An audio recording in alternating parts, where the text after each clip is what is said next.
Alright, another update. Back to the carbs. While I'm waiting for the valve shims for cylinder number 4, both intake and exhaust are too tight.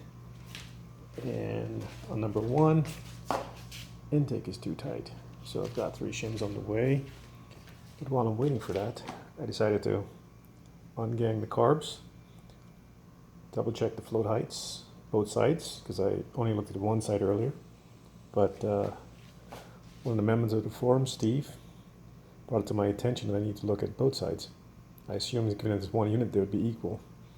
So I went back and I checked it. On number 1, on this side it was off, so I corrected it, and again on number 4. So now everything's at 22.4 millimeters.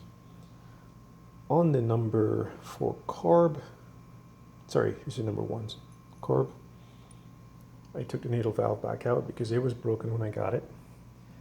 I found one on eBay, I think it's right, it's 428X3. I can barely see the numbers on here.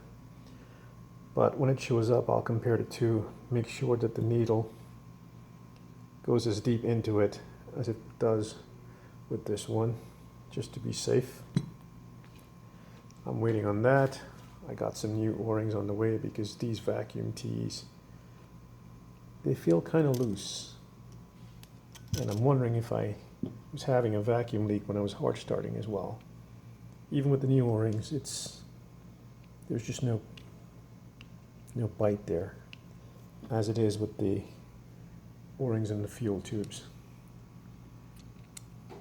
These are a little more snug, and with the fuel it'll swell up.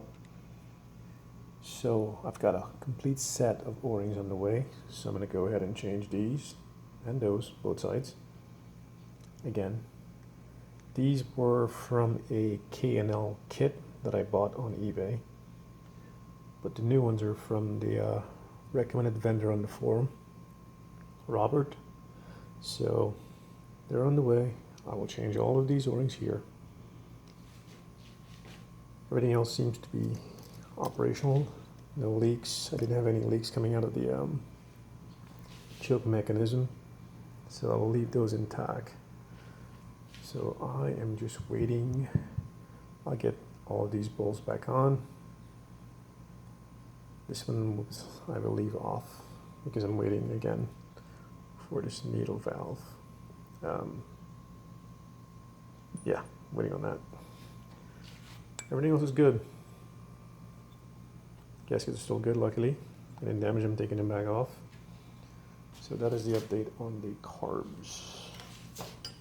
Now, I also did some work on the airbox. Took it completely apart. I've got all of my rubber parts here. I cleaned them.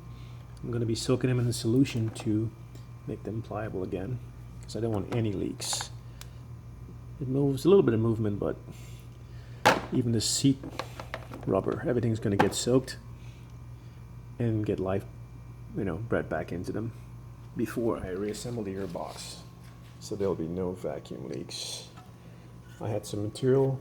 I made some new sealing gaskets here, so everything will seal up nicely. So that is where we are right now.